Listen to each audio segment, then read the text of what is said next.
Dear viewers, here we are yet with another episode of our program, Nadaq-o Nazar. In this episode, our participants and I will have a discussion about the book, Unfinished Stories. For those of you viewers who are not aware of the book, let me give a brief introduction of the book. The Unfinished Stories, here I've got it. This is, in fact, the English translation of the book by Hassan Raza Sahib. In Urdu, the collection of articles and blogs written by him over the period of many years, some, I think, between 2013 and 17, 18 and so. Qissa-e Natamam was the original book, which was published in Urdu. But then later on translated in English, and now we've got this with us. And today's session, we're going to be discussing this book. As the name says, Unfinished Stories, this is the unfinished miseries and sorrows of the Hazaras in Pakistan in the very first 2 decades of the 21st century. Without going into further details of the book itself, I would like to give you the list of our speakers for today. And then later on, I'll introduce them one by one as well whenever I hand over the mic to them. We have today with us the writer and author of the book, Hassan Raza Changezi Sahib. And then we have Dr. Asim Sajjad Sahib, Dr. Yasa Sahib, Syed Habib Sahib, Dr. Arif Sahar, and Ustad Engineer Gizabi Sahib.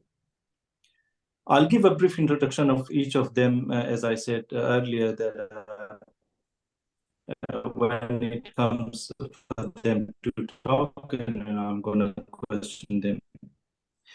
But before, to begin our conversation with Hassan Raza Sahib of the book, was not the work of merely one translator, but in fact a team of translators worked on it.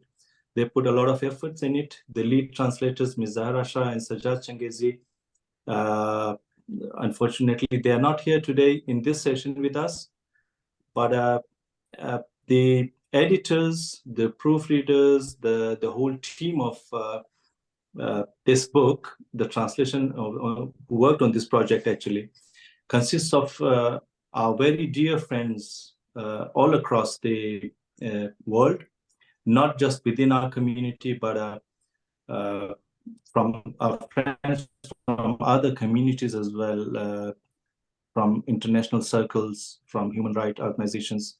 I would really like to mention Professor Farman Kakar Sahab, Bithani Sahib, Ms. Fatma Hashmi, and other friends who really work day and night to bring this book to get published. And now we have this book with us. We're going to go and talk in details about them as well. But now to begin with, I'd like to speak with Hassan Raza Changezi Sahib.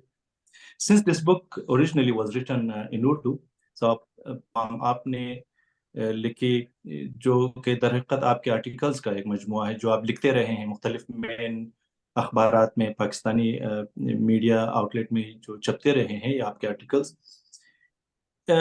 इन तमाम को लिखने का और इसको किताबी सूरत में publish करने का ख्याल कैसे आया, और ये आप क्या समझते हैं जो तवक्कुआत आप रखते थे या जो अहदाफ और मकासद आपकी नज़र में थे, क्या ये किताब उन अहदाफ तक पहुंचने में हमें मददगार दिखाई देती है?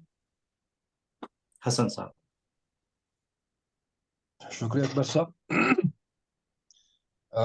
तमाम दोस्तों का शुक्रिया जो आज की इस महफिल में तशरीफ रखते हैं। जिस तरह आपने कहा कि ये किताब बुनियादी तौर पर मज़ामीन का मजमुआ है और तकरीबन कोई 30 मज़ामीन इस किताब में शामिल है।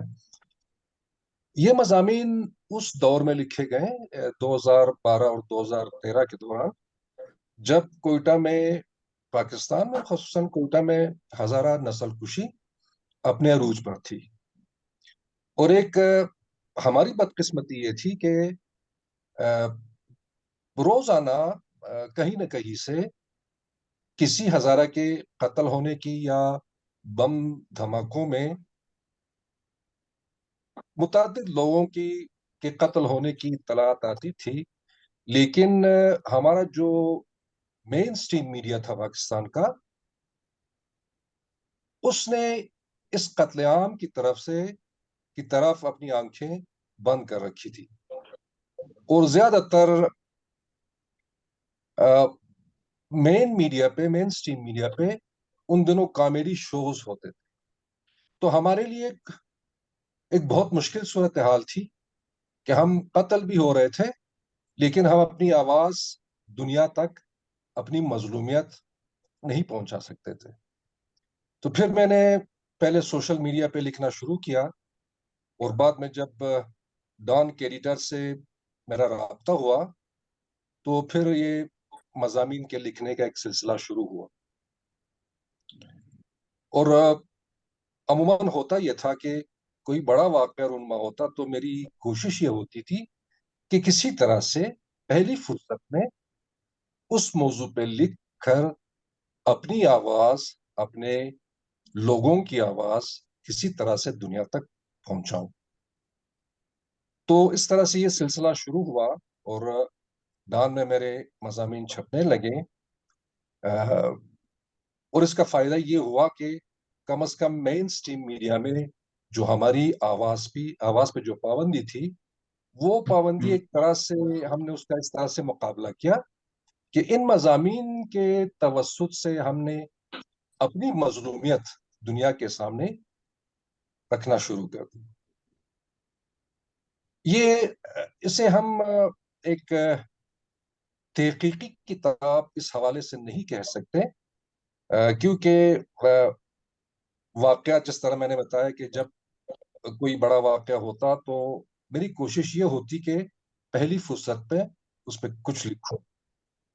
تو ہم اس کو ایک طرح سے ایک کریٹو رائٹنگ ہم کہہ سکتے ہیں، لیکن اس کتاب میں کچھ مضامین ایسے ہیں کہ جہاں پہ میں نے طنز کا سہارا لیا، کسی تحریر میں مزاح بھی نظر آئے گا، لیکن بنیادی مقصد ان سب مضامین کا یہ ہے کہ کسی طرح سے وہ جو ہم نے ایک بہت سخت اور مشکل وقت گزارا، اسے کسی طرح سے دنیا کے سامنے لانا تھا تاکہ وہ اس بات کا احساس کر سکے کہ ہمارے ارد گرد جو دیواریں کھڑی کی گئی ہے اور جس طرح سے ہمیں مختلف ایک طرح سے قید خانوں میں بند کر دیا گیا ہے اور ہماری آواز سننے والا کوئی نہیں، تو ہم ان دنوں کس طرح کے مسائل سے گزر رہے تھے اور ہم پہ کیا گزر رہی تھی.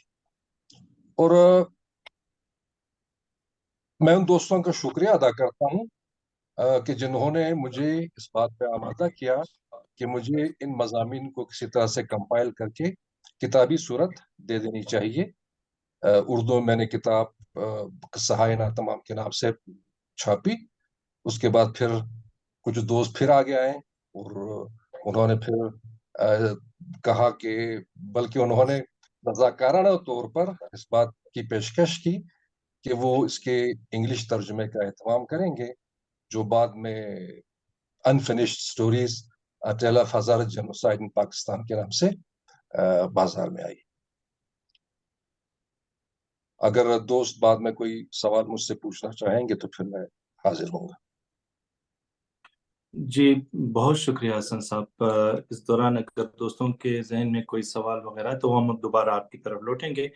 Now I'm coming to you, Dr. Sajjad Asim Sahib. Being born and bred in Quetta yourself, how do you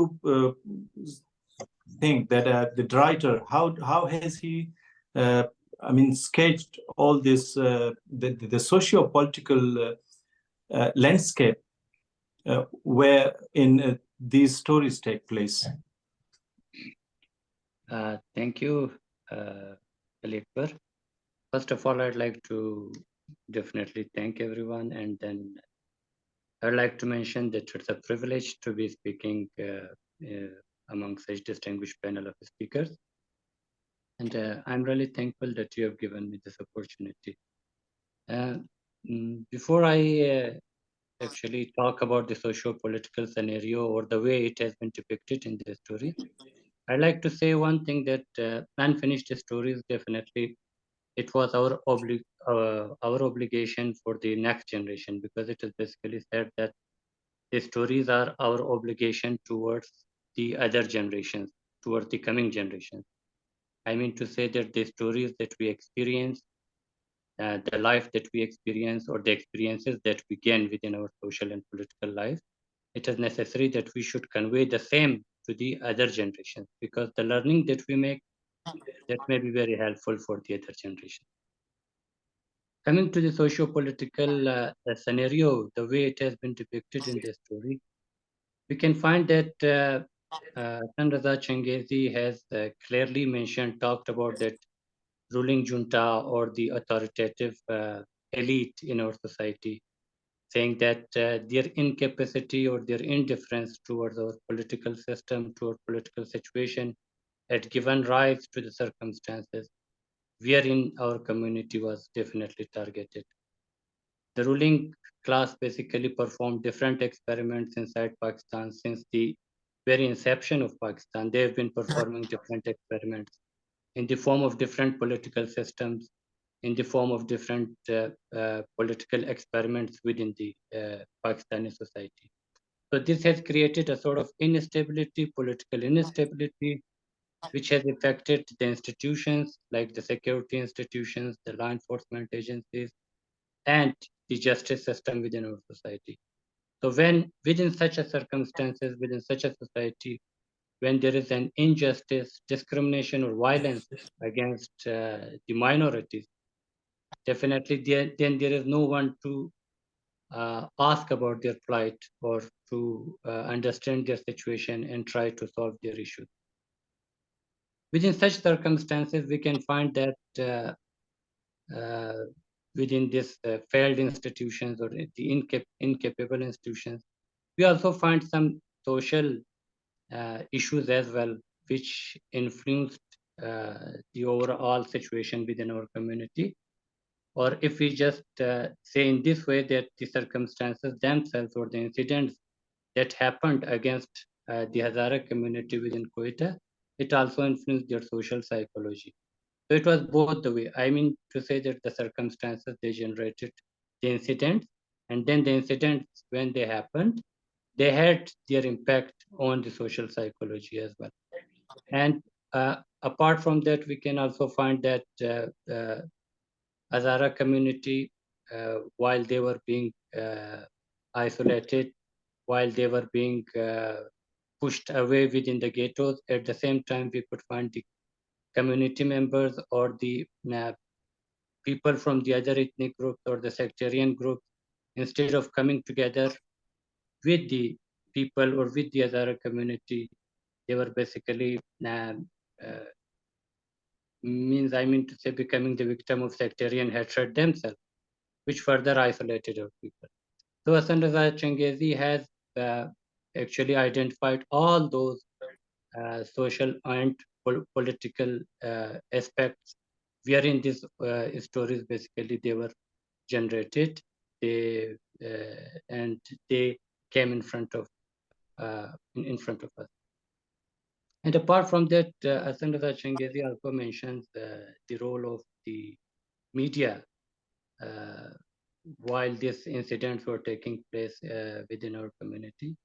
He highlights that the media, instead of highlighting the plight of the people, they were basically discussing non-issue. I mean to say, they were creating a noise wherein the non-issue were discussed, while the issues of the people, when they required the media to be on their side, it was basically not there. And Another important point that Hassan Raza Changezi has made is that the political system within the Balochistan, I mean to say Pakistan's smallest province, population-wise, I mean to say, said that actually Balochistan has always remained neglected within the Pakistani politics. Basically, the federal government has not made Balochistan as one of its main issues. Therefore, the situation in Balochistan, or the political situation in Balochistan, has always remained neglected. And at the same time, the leadership that has been chosen, or they were chosen in Balochistan, they were basically handpicked by that ruling junta that we talked about. So within under those rulers, under such a system, definitely it was very difficult for the voice of the community to reach to the people, to the other parts of the country. I mean to say, to the other provinces. So we can say that Balochistan remains neglected. Balochistan, which was a minority as far as its population is concerned. So within that minority, Hazaras were again a minority. So whenever there killings or there was incidents against them, their voices could not be spread to the other parts of the country in the way that should have been done. So it was a totally media blackout in terms of Hazara persecution. Yes. So they were discussing other things. Like, I mean to say that sometimes, yes, they only used to cover those incidents, or for example, if there were sit-ins or other situations, they used to cover them, but they never tried to, I mean to say, that touch the actual issues which were exactly. I remember even this chief minister of Balochistan, even while there were 100 dead bodies on the streets, people were protesting, and then while he was cracking jokes with the journalists, and none of the journalists was there to condemn his. Fine. So now I forgot. Asim sir. That's fine. Yeah. Otherwise, I yes, just Asim want sir. to say that these all points are made. I mean to say they are part of those stories or the articles that are written by Hassan Raza Changezi. He has masterfully or satirically, even sometimes, he has pointed out these issues very well in all these articles. Yes. I forgot to introduce Sajjad Asim Sahab. Sajjad Asim Sahab is a PhD scholar in international relations, based in Islamabad these days. Coming over to Habib Sahab, Syed Habib Sahab, you have had the experience of working in Pakistani courts. Now, a legal advisor with the local governments in UK. As Sajjad Asim himself, you were born and bred in Pakistan. You have seen very closely the neighborhood, and you are fully aware, as a keen observant of situation, what the Hazaras have gone through during the past 20 years. Apart from all this, just needed your comment on the book, especially on the contents of the book. I mean, the translation, the unfinished stories, the way it has been translated, the language.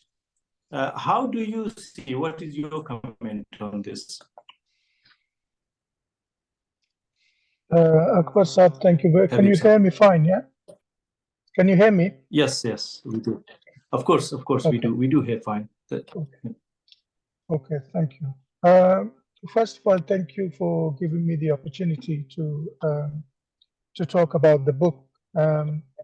Secondly, just to clarify, I'm not a legal advisor with the local government, but I have worked with local governments in the UK for several years now in different capacities, social services, welfare rights, and similar things.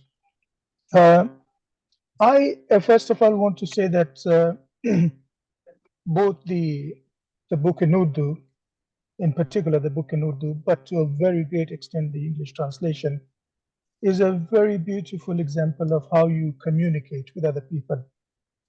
I think communication is the key thing, because earlier in the program, you were talking about how some politicians that you invited to come to this meeting possibly saw this as a minor ethnic issue, possibly something that did not involve their participation.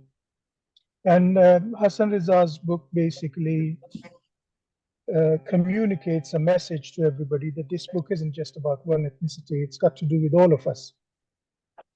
You can say it in a formal context, but if you put it through a book in the context of what is happening on the ground, it really does make you see things a lot more clearly.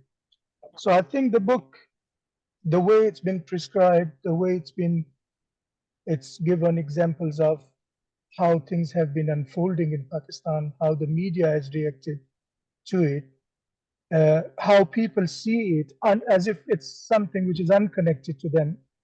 The book basically makes people realize that it is connected to them in so many ways. I think the second thing I would want to say is identity.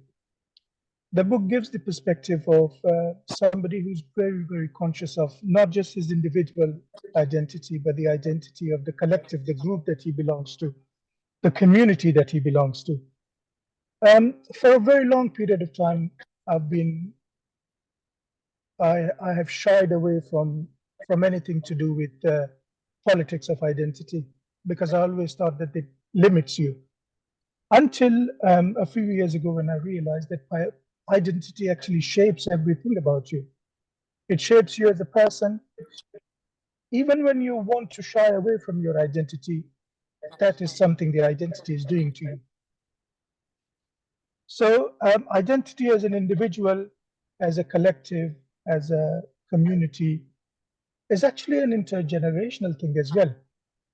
Why are we talking about this thing in a group sitting here? Because this is what our parents also thought about.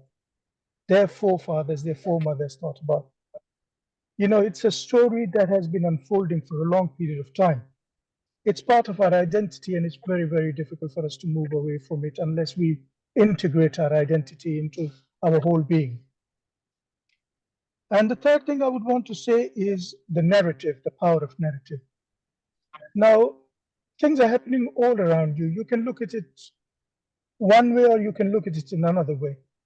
I mean, recently, I've been focusing on the importance of narrative in the context of middle age.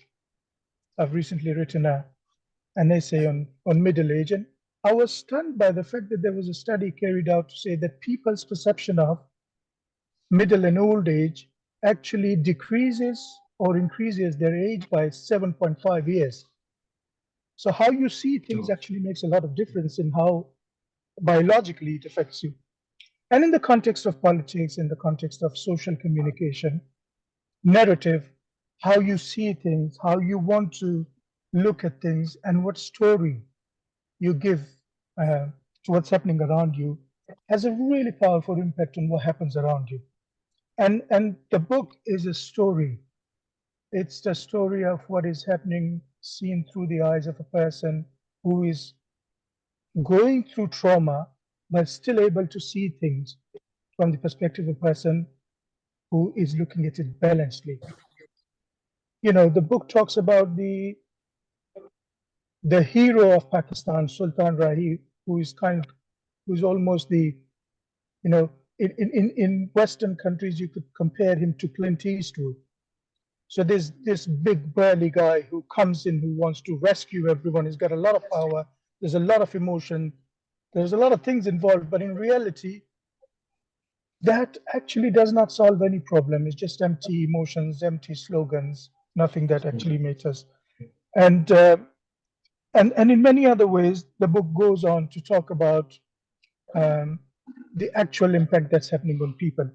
And I want to say that the way the book narrates the whole story, links people, it gives people a hopeful perspective.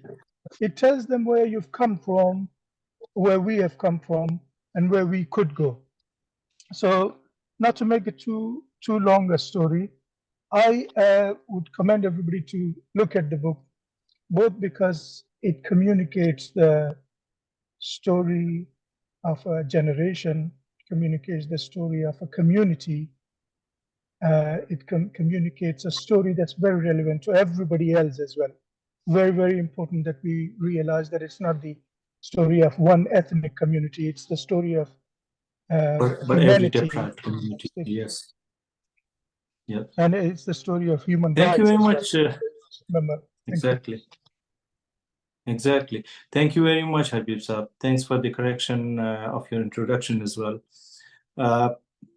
Our next speaker is Dr. Arif Sahar.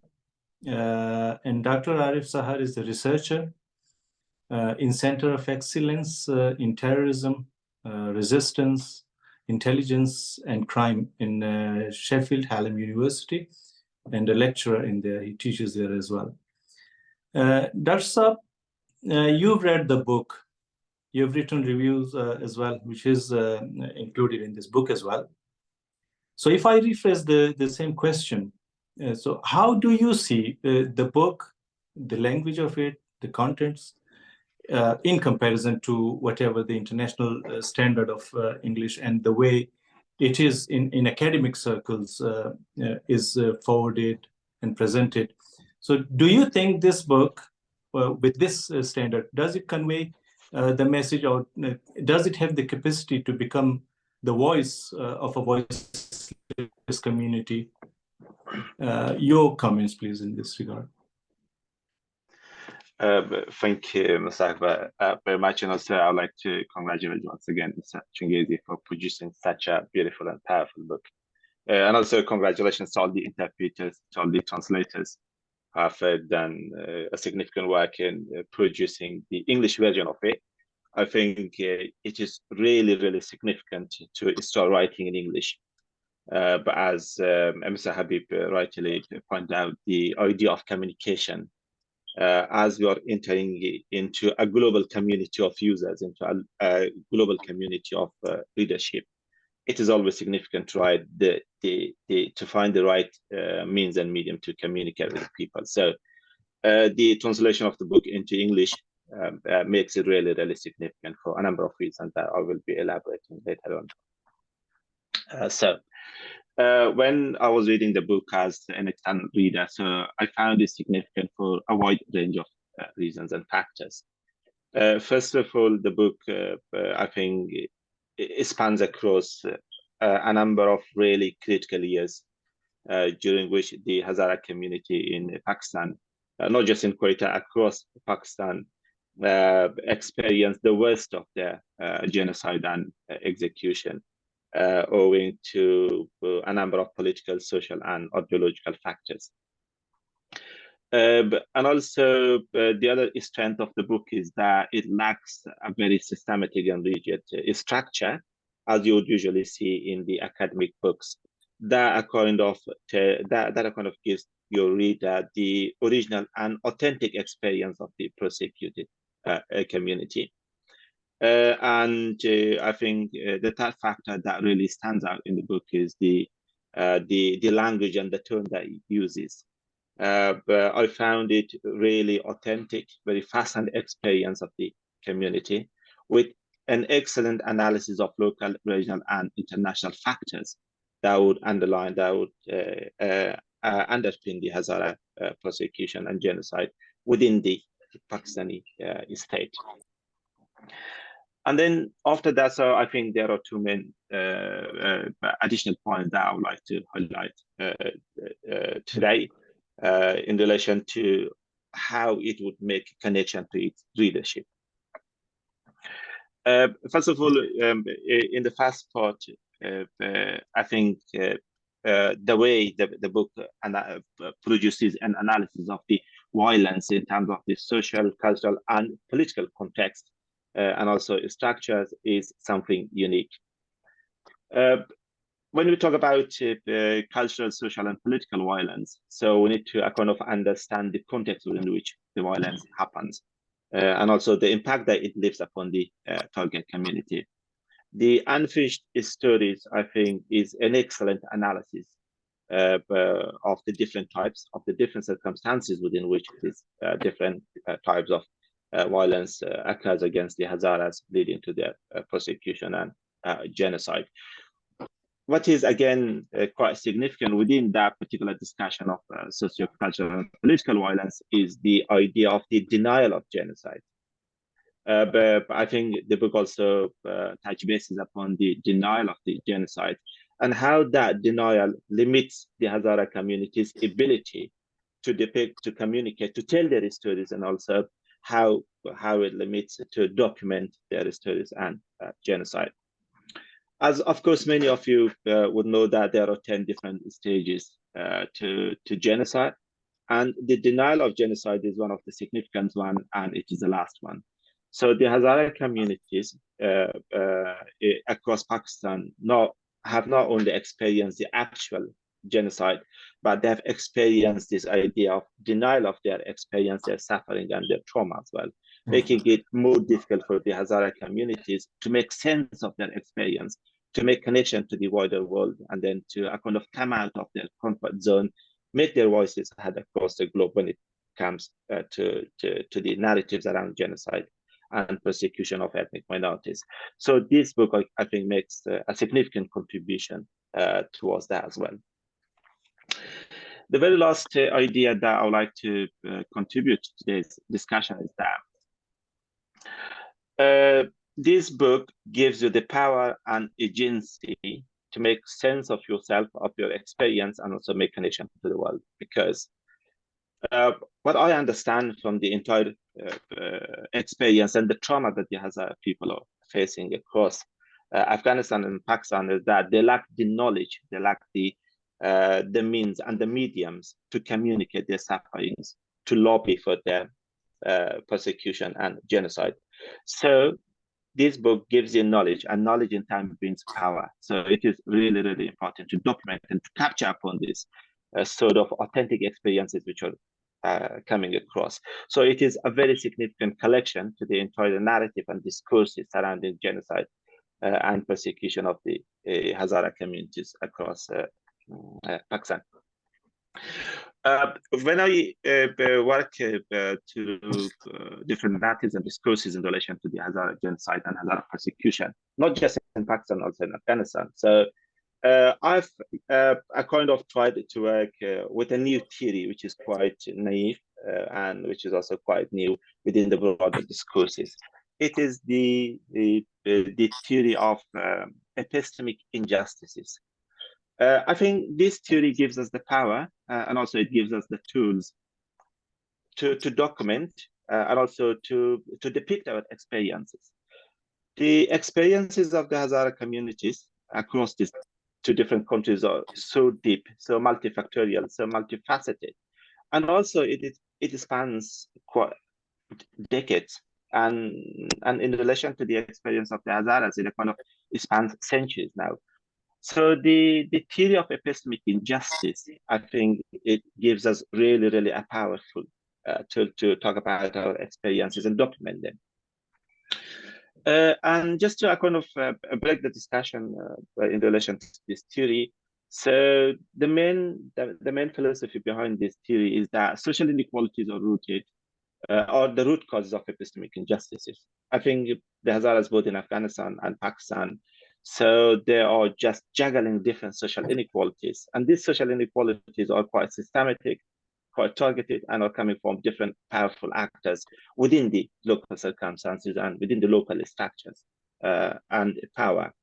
So as a reason, what happens to the Hazara communities is that they are kind of experience this idea of exclusion and silencing. As all of us have been talking about this, while they are being killed or massacred in large numbers, but unfortunately their agency is being destroyed as well. So they are being forced into the area of exclusion and silencing. And it also puts the community under consistent, visible, and invisible fear and violence. So limiting their mobility, limiting their communicative capacities, limiting their interactions, and also limiting their engagement with the wider community. So it is not just about killing their members. So it is just a kind of a psychosocial trauma, a psychosocial torture that a community goes through when a community experiences this sort of socio-political violence. And the very last thing that I think the Hazara communities in Pakistan have experienced is that they have always remained under an unwarranted distrust. What I'm trying to say is that the Hazara communities, despite making significant contributions to the state of Pakistan, they have always been securitized for a number of reasons, whether it is political, whether it is ideological, whether it is socio-political. So the experiences that the Hazara people have been going through are really, really complex, or really challenging. So the first thing we can do is to kind of try to document our experiences, to create new narratives, just to write books and write articles. So this is the way forward. So the very last point, the very last note on this discussion. So the book that Hassan Raza Changezi has written is a massive contribution to the entire discussion narrative surrounding the Hazara genocide and persecution, not just in Pakistan, but also in Afghanistan as well, because the factors are quite similar. The experiences of the communities across the border are quite similar. So it is such a good book that we could utilize it in order to make our voices heard, to make our case, and also produce an excellent analysis of the first-hand and authentic experience of the Hazara community on the ground. So it is such an excellent book. So it does manage to convey the message. It has got the right language and the right tone, and it has been written at a very critical and significant time. Thank you. Thank you very much, Dr. Saab. Thanks for your thoughts.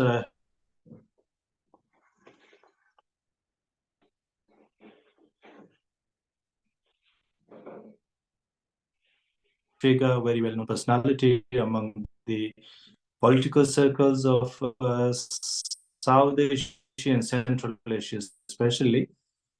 Dr. Saab himself has been the editor-in-chief of Daily Outlook Afghanistan, and right now he's a spokesperson and a member of the Resistance Council of Afghanistan, Resistance Council, Dr. Saab himself is based in Germany. Coming to you, Dr. Saab, you, as a fellow comrade of the writer himself, you have had a long history working together from the different platforms, from the students' unions platforms, and then later on into cultural activities. You guys have been together. In this whole scenario, as a keen observant of all the political moves in that region, how do you see this book? That's up to you. In the name of the most merciful God who created all of us equal, and Ali, thank you very much, and I'm really feeling delighted to be among such a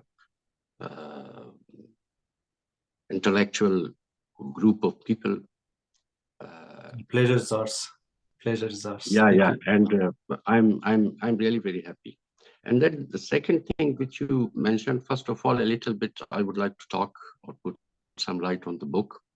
So I usually don't miss any piece of Hassan Raza, and I would love his style of writing and his command, especially on Urdu language. And he's really a very, very experienced man. And I remember when he translated the book The Hazaras, written by Temur Khanov first in Russian, then it was translated to Persian, and then Hassan Raza translated it into I think Urdu. Yeah, Urdu. And then we at that time we didn't have so much luxuries or facilities which every kid now has here in this era. So then I don't know how did he send the book to Dr. Mubarak Ali, a very, very known personality among the Pakistani intellectual community. He's a very known historian, basically. So then when we went there and we met him, he was also very impressed. I remember, by the way, so skillfully he translated that book. And then he started writing various articles, and I am among those who always appreciated him, encouraged him, and I always loved to read his article, and I think I never missed any of his articles. And now when I saw this English translation of this book, this Unfinished Stories, so it recalled all my memories. So when I was reading his article long, but now it is around since last 10 years, he has been writing on these issues. So first of all, let me tell you that it was a very, very wonderful work, and everybody was talking about the writer himself. No doubt he's a wonderful person, but let me, and it would be unjust if I would not acknowledge the translators, those people who are the truly writing voice of Hassan Raza Changezi, Sajjad Hussain, Zahra Shah, Inayat Balkhi, Mr. Bitani, Mr. Atif, Mr. Yunus, Mr. Abbas Changezi. They did a very excellent work. And certainly, our dear friend, Dr. Sahib, is sitting just in front of me, in front of all of you, basically. So it is he or some other people who worked in various aspects and had some sort of participation in this project. I really appreciate that. And regarding Hassan Raza, I would tell you that he was a wonderful person and enlightened person, I would say, from his very early ages, I would say. And when we were when we were young and spending some of our times in the same federation, so I also studied him very closely. A very articulated person and truly intellectual. Few of my friends I come across, so he is among those. We all should be proud of him, without any doubt. And coming back, his style of writing, he doesn't describe the events, but he analyze also the overall situation in a very specific style, which I don't see in many other writers. And it was I found it in a couple of chapters, like chapter 4. When he very emotionally and in such a beautiful way, he is telling something about a question his daughter asked him, for what sins were we killed? And when he is really in trouble, how to answer his innocent daughter. So I think even any stone-hearted person cannot stop her or his tears. It was really very emotional part, which also touched my heart. And then another very important thing which he did not ignore, and the chapter 5, which starts with a question, why do we forget? And this is my favorite topic. And he speaks about the tolerance, about the diversity, about the some causes why we have become so intolerant. So I would also love to always write, and I'm one of the very, very strong supporter of diversity, and many people who believes in humanity, they have also said a lot of very good things. We don't have any other option except to accept the diversity. And three main aspects of diversity, human diversity, if I would say that lingual or ethnic or religious, if you will further classify it, it will go in various branches. And if there is no tolerance to accept each other, so then the earth, our world will be the hell. So that's why many people now, they reached this conclusion that we cannot address the diversity with coercive force, basically. And we should look into the matter with the co-active power. And we cannot deny the diversity. So it's better to accommodate it. So if we will have a very accommodative approach, so I think that our world will be a very lovely place to live. Otherwise, then it will be very difficult to even look in the eye of each other. It will be very difficult. And we have to deal with this issue in a very human way, and there should not be denial of diversity. And it is not the matter of, the world is full of hundreds of ethnic minorities, lingual minorities, religious minorities, and then this diversity goes even beyond that. So it is better. Hassan Raza touched this issue very beautifully, and I loved this portion especially.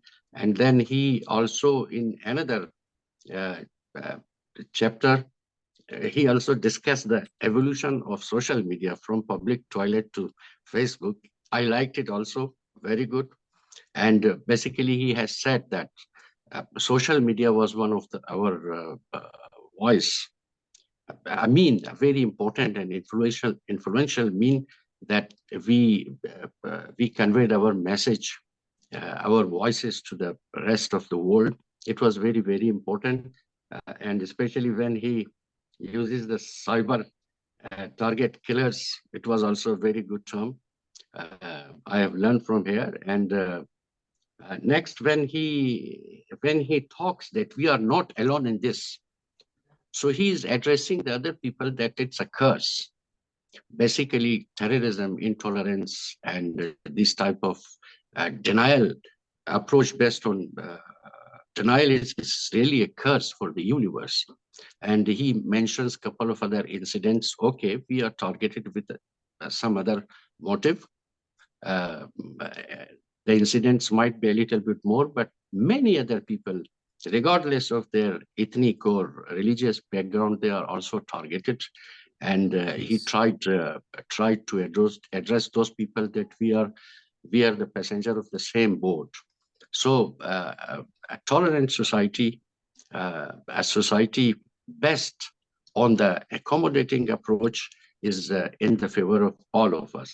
So, and then I would say that when he comes to, especially his open letter to Pakistan, the way he says that, I totally realized that the whole world is conspiring against Islam, and especially against Pakistan. The United States, Israel, India, in particular, are obsessed with Pakistan. I know they cannot digest the fact that the Pakistan rose to become a nuclear power despite poverty, unemployment, illiteracy, and political instability. Actually, they have no idea about our power of faith and our strength in patience. They do not know we can starve to death, but we shall not allow our enemies to even look us in the eye. Then he comes there. Those people are very those people are our own assets. And about he's talking about the target killer, so it is not a very big deal. Or then he says that those people are our very own asset, and we have made a lot of efforts to train and groom them. They are heroically fighting our war abroad, and if our spoiled children create some mess at home, so we should ignore, or we should forgive them. So, and then Dr. Sahar also, he says very beautifully in his comments that, and now it is, I think, publicly acknowledged and they have accepted many of the people, higher ranked people in Pakistan, that it was a mistake.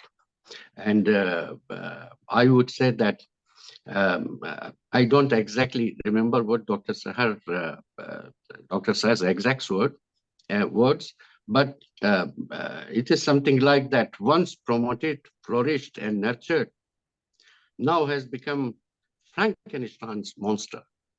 So now it is no more a weapon.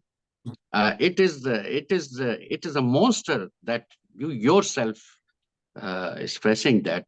So I am sure that the realization of this issue will be a little bit more widespread, and a lot of other political parties, intellectual groups, media, and they will go into this issue. And I am observing that it is being done nowadays. It is a very good sign. So thank you very much for having me again among such a league of good gentlemen. And we are proud of you, Hassan Bhai, and I will keep listening to the other speakers. Thank you very much.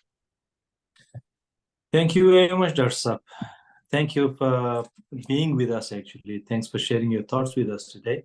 Now, coming towards the end of this program, we have Ustad Gizabi with us. It's a privilege for us having him with us today. Aghai Gizabi has been the chairperson of World Hazara Council, himself being a journalist working with Voice of America for 15 years, based in Washington. I would categorize him among the leadership cadres of the Hazaras. The way he has been active all his life, he has led a life full of activism for the betterment of humanity, and especially for the human rights of the deprived ethnic groups, especially the Hazaras, being a Hazara himself. Dr. Saab,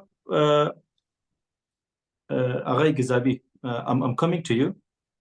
As a journalist yourself, how do you view this work? I mean, does this book give us a sense of identity and a political conscience? Aghai Gizabi, to you. Thank you very much, Ali Akbar John. It is nice to be here among our young Hazara activists. I always, although I'm very old now, I always feel young in the company of our young activists. It gives me a great pleasure.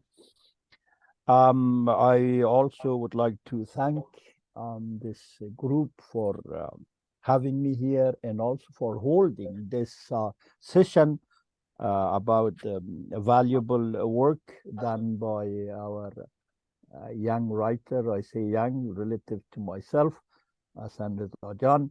And I hope this is not the end of his work. It's the beginning of it. We hope that we will have a series of books like this, raising the voice of the people, our people.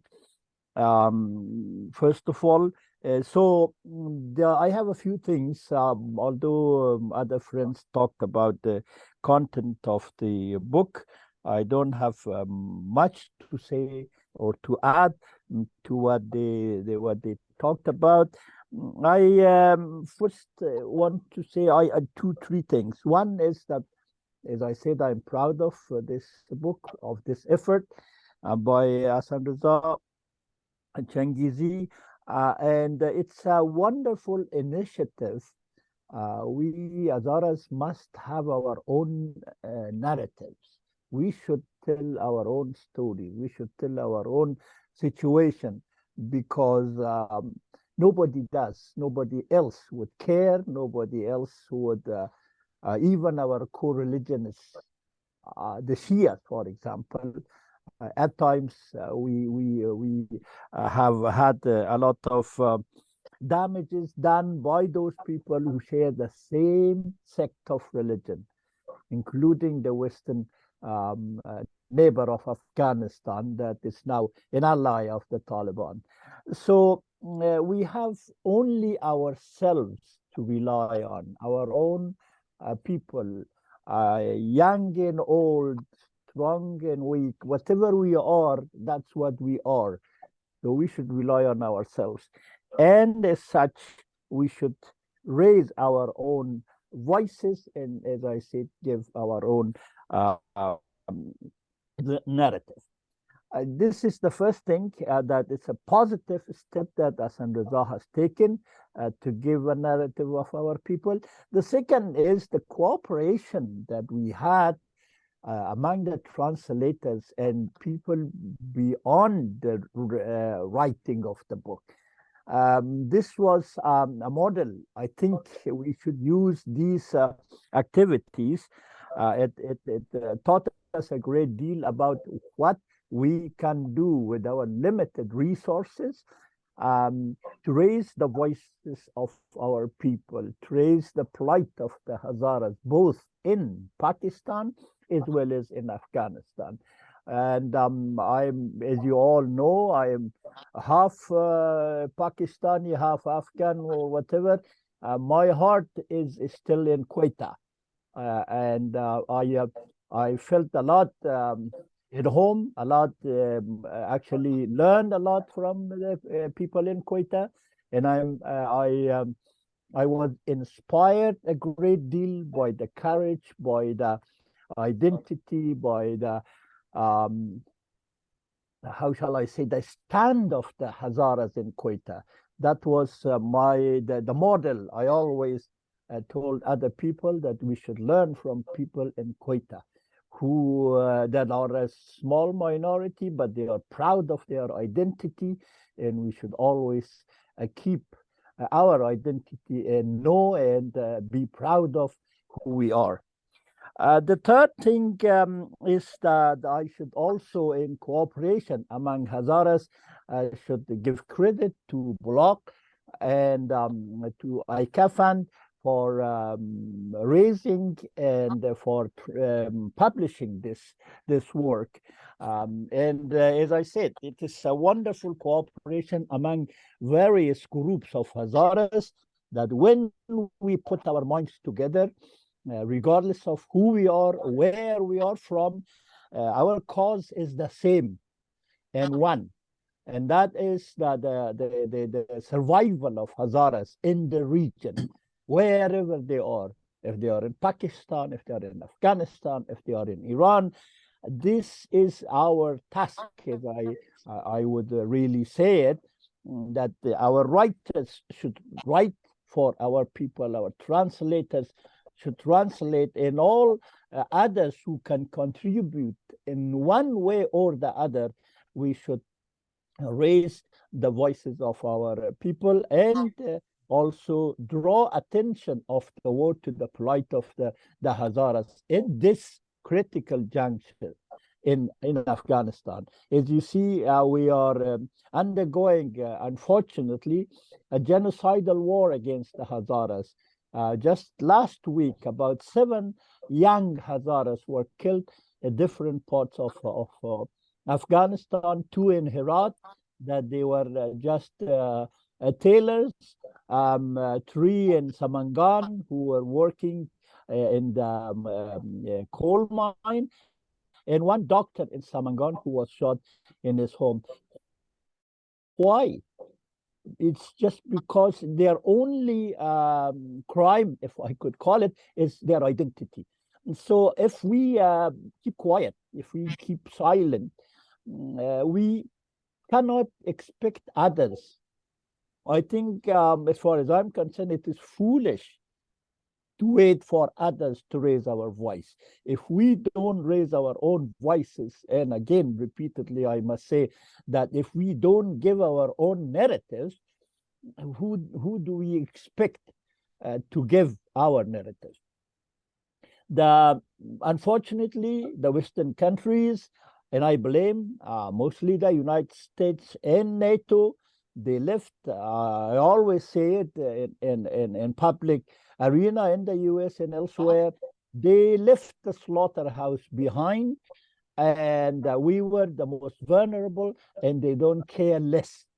all these talks about human rights, about freedom, about democracy, these are the expressions or the issues that they raise when they want to give their own view on the situation. But it doesn't mean anything to anybody. Now they are just empty words.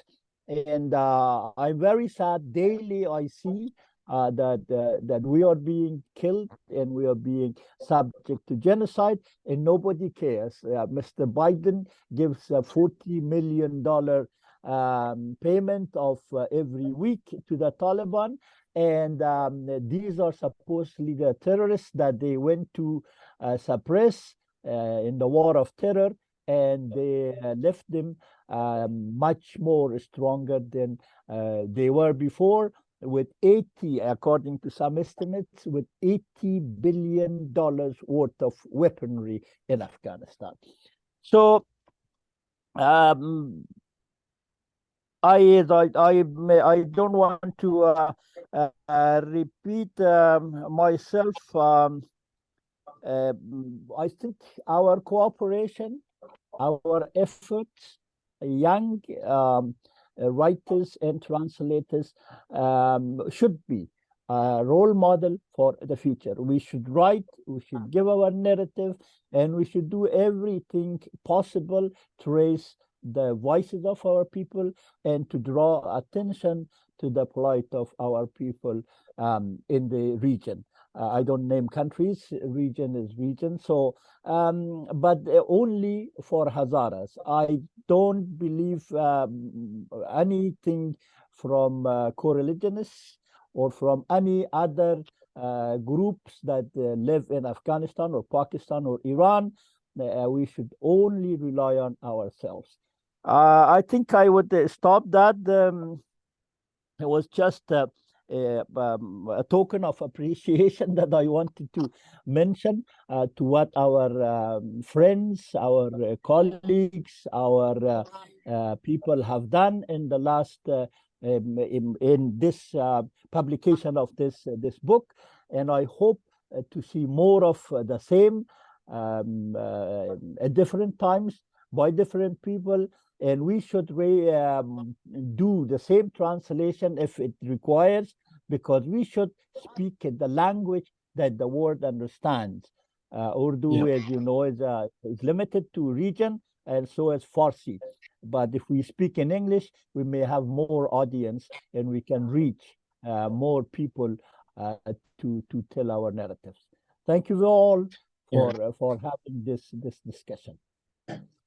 Thank you, Gizabi Sahib Mohtaram. Yes, one of the sole purpose of today's program, having the medium in English, was this, that to reach out to the greater audience, into international circles, human rights organizations, and tell them. But thank you very much, all of you. I'd like to thank each and every one of you today for making this session successful. To conclude this program, one thing we know, dear viewers, that this book is merely work of volunteerism. The translators, the editors, the proofreaders, the whole team behind the publication of this team, if this project, this book, Unfinished Stories, they did a fantastic job. It's a wonderful job they did. Now it becomes an obligation upon us. When I say us, it's the diaspora community, the Australian community, the community in US, UK, and Central Europe and elsewhere, that we need to buy this book and give it to our children, the younger generation. This book is available on Amazon. It's available in different places in Melbourne and Sydney. It's available in Southampton in UK. And then friends, they can get it from Amazon as well, wherever they live. So please do buy this. It's a really great book, especially give your children a sense of identity, in a political conscience. This is my view. So thanks again, all of you. We'll see you in our next program. Let's see whenever it be. So until then, have a wonderful day or night, wherever you are, and see you next time soon. Goodbye.